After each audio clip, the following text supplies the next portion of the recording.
What do we have? I just want an opportunity to say literally more. Literally. What do you want to show? Which one? It's up to you. Well, just to keep it, this is going to be a real quick one, but we can always go to another one. 1 second. Do you think we overreacted to COVID-19? Yes. Yeah, a lot of the survivors think so.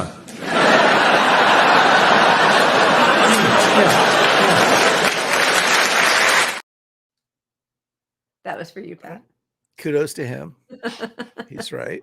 Where's your mask, buddy? No, he's on stage.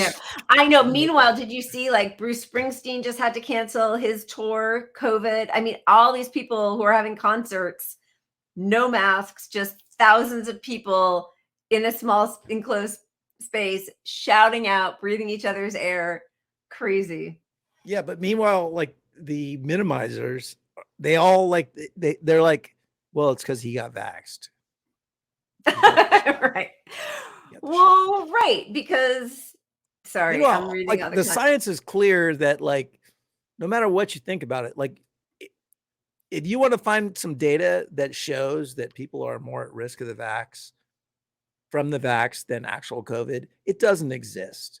It's nonsense. If you heard that on a show, you're watching Jimmy Dore, who's bullshit about this. And I'm not questioning his motivation. You decide on yourself, on your own, what his motivation is.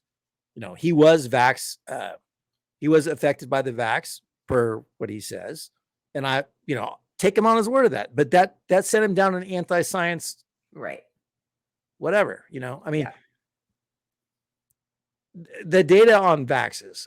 We're not on COVID. I'm not going to go on that. Do you want to just go to COVID, or you want the wheel to go? I feel like you need to get your stuff out. I need to barf it out.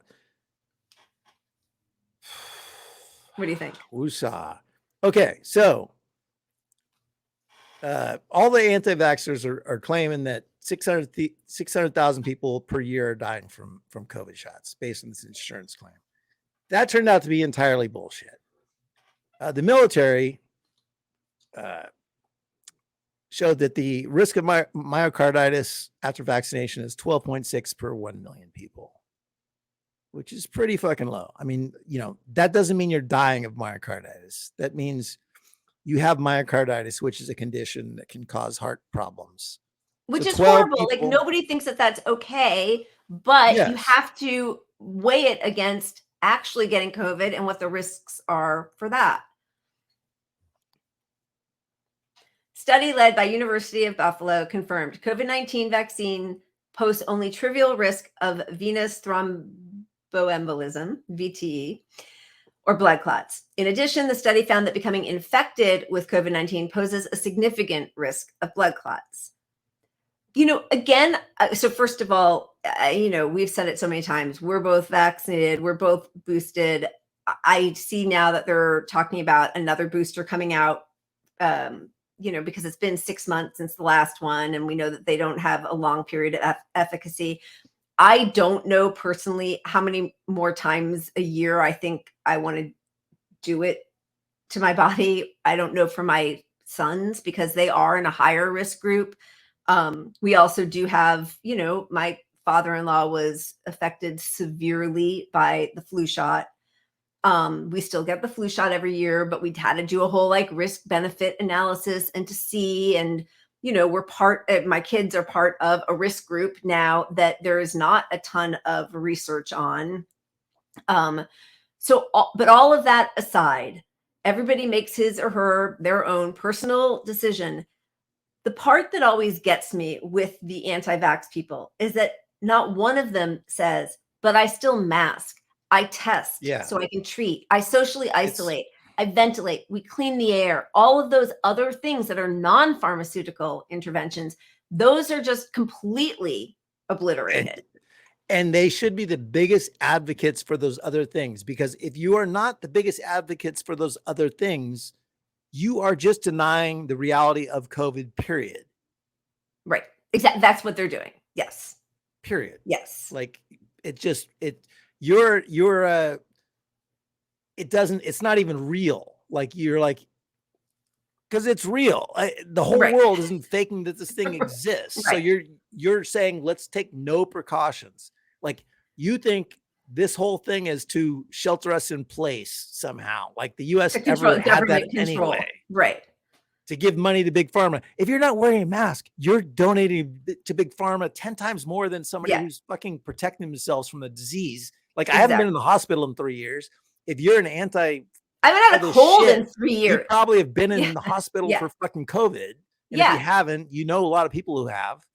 I mean, you know, like all of the Tylenol shelves. You remember when we would show those, all the stores and the pharmacies that didn't have Tylenol or cold medicine? Those are medicines that are made by Big Pharma. Like it's all Big Pharma. So one way or the other, you are supporting them. So yeah, I really don't understand the minimizing of other people's suffering. It's really horrifying. And just as a reminder, you know, Biden requests people to take a test before they are in the same room with him because he knows it's real. And that's this week. That's not old. That's like this week. Yeah. What's the top step to success? Oh, well, making sure that we don't all have COVID. What are we talking about here? But that was the top thing. Make sure we don't have COVID. And we're still 500 people are dying every day of COVID. We have a 9/11 every week of COVID. Yeah, and they're ending the fight. They're pushing this narrative to end. Look, there's no like you have to isolate for 5 days with COVID. There's no you have to do anything if you have COVID anymore. No. But and 5 days was always too short anyway. Absolutely. It's ridiculous. You're supposed to be look, the incubation period for COVID and how long it clears out of your body, you know, it was like 10 to 15 days, you know, it's kind of like and that was better with the range. That was with the first round, the one before Delta, the original one and Delta. But then I think even with Omicron, it took longer to present and it took longer to get out of your body. The point is none of this stuff is based on science at all. No. It's all just based on public policy. So that's why you're getting this crap like, oh, the 5-day isolation requirement for COVID is disruptive. Other countries have done away with it. It's disruptive. It's, you know, we have no public policy for how to keep your job if you get COVID, or, you know, or you infect your whole office and bring it home, and then you have community spread. Yeah. It could be disruptive if everyone at work gets COVID, but you know. So the new version, this is one thing to look out for, which that's actually a very lovely picture. Whatever you do, don't Google image search. It's really Arcturus or whatever, however you pronounce it. Eyes stuck together. It's like glued. Gloopy, awful stuff. But here's another paid propagandist who, haha, it means nothing. The pandemic is over. I hate that Vinay Prasad is so close to Vijay Prashad because Vijay is awesome and Vinay is disgusting. How can you laugh at this? Like, haha, the pandemic is over. Like, look, no matter what you think of it, if you think the pandemic is now endemic, it's minimized, it like we're in a phase that's better. This is a guy like, haha, ignore this, laugh at these people. He's encouraging people to mock people still concerned about an evolving virus that is evolving every cycle. You know, like my pin tweet is literally that we're going to get a variant that's going to kill us all. But he laughed about cleaning the air last week. Remember that? He made fun of people for wanting to clean the air. Why would that even be? Don't wash your hands. Why bother wiping after you take a shit? It's only going to get dirty again. Like, what the hell difference does any of this make, apparently? None of this matters because like the people that are locked into their position about wanting the pandemic to be over, like they are so hardcore on, like, we just don't have any voice out there on the left in mainstream media, and we have no representation by anyone, including Bernie, who's the fucking chair of the Health Commission in the Senate, calling attention to this stuff. That, look, scientists know if we just keep letting this thing mutate as it goes, we have no end to this thing at all. And we know several exposures to this a year to kids is going to fuck their whole lives up. and nobody is talking about it. They keep talking about how it builds your immunity. You don't build your immunity. It's actually decreasing everybody's immunity, which is why we're seeing other viruses pop up, why we're seeing diseases that we had eradicated return. I mean, none of this is healthy and none of it ends well. And to see the paid propagandists who are doctors lying to people on the pages of the New York Times and the Washington Post, it should be criminal.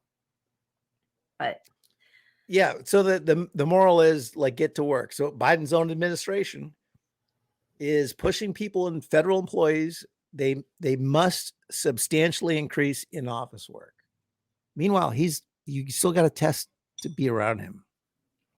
And so that has a spiral effect, which hospitals, I hate to say it, they want you sick. They're capitalists. They are for-profit institutions.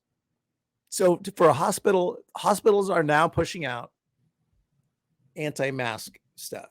Beginning Wednesday, masks will be encouraged, but no longer required to be worn by patients and visitors at our and all other Ham Health Science and St. Joe's Hamilton hospitals. We still ask that you stay home if you're feeling unwell. Why the fuck do you think people go to a hospital? Jesus Christ. Stay home if you've got COVID or you're sick. Well, meanwhile, look. like I had to take my kid to the emergency room when he, dislocated his shoulder. There was like one person, the doctor who actually finally saw us, was wearing a mask. Nobody else. So great, good on her that she was. But like the sick people who come to the ER, they have to go to the pharmacy there. They have to be checked in by nurses and receptionists. Nobody's so like there is just absolutely no level of protection at a place where people are their most vulnerable. And if you think back to the protections that existed before, like this is not hard to implement. Like you should go into an emergency room, get a number. Okay, now go wait to your car. Do I have a cell phone? There's ways to manage this stuff. If you just can admit the reality that airborne spread of COVID is still a threat. Now, it may not kill you immediately, but it's going to cause harm. We know that it causes harm if you get it multiple times. We know it's not causing immunity. It's causing the opposite. It's causing your immune system to fall apart. Yeah. Which it's is why airborne we're saying AIDS. They're saying escalation. It's airborne AIDS. It's that going that way on the spectrum. Airborne AIDS. Yeah, but instead we're in a place where you have to consider the fact that if you break your arm and you have to go to an emergency room, you have something that's not going to kill you. It's a broken arm. But you could be in a room with 50 other people who, well, it's probably like 20 from my experience in emergency rooms, 20 other people, a bunch of them have COVID. They just do. Yep. And you're breathing that air until you get your broken arm fucking fixed. I mean, I'm so germ conscious that even before COVID, like when I would take my kids to the pediatrician just for regular visits, I would always just say, we're waiting out in the parking lot. If you could just wave at us, because that's where all the sick people are. I wish I had known back then, like just wear masks all the time when you're in a hospital, like just like doctors are supposed to wash their hands. That was frowned upon when it was originally conceived of by the first doctor, whatever it was, 150 years ago. Yeah. Well, okay. So some good news. And this is our orange background. Yeah, that's it. The good news, we're in a bar. We're chill. We're having the time of our life. Okay. So finally, the White House is launching a program. So they had, Trump had Operation Warp Speed. So what is it? 3 years into Biden's presidency, he's launching a program to speed coronavirus vaccines. 3 years into his presidency. But the good news is that, okay, nasal vaccines actually have a potential to do the thing we wanted the vaccine to do in the start, which is to stop the spread. Right. Nasal vaccines, your throat, your nose, that's where this stuff builds up and it becomes, harder for your body to fight all this stuff because it's building up like crazy there. So if if you have a localized vaccine, it stops the It has the potential, quantity right? of this stuff. So Yeah. anyway, we've known for a long time that this is the thing. This is the path. I mean, there have Right. been like a million things in the pipeline, but the Yep. U.S. has ignored them all. Yep. And 3 years later, he's like, Operation do Warp something speed. about it. No, This is the next president gen. yeah, this is the president that was going to stop cancer, and he's letting fucking COVID rip through our entire society. Meanwhile, a new study just showed that COVID causes cancer. And a lot of our cancer medications are depleted now. We don't have enough. Moonshot. There's your moonshot. Well, you know, What are you gonna do? the market will react. It's capitalism. They'll figure out that they need some more vaccines. So whatever.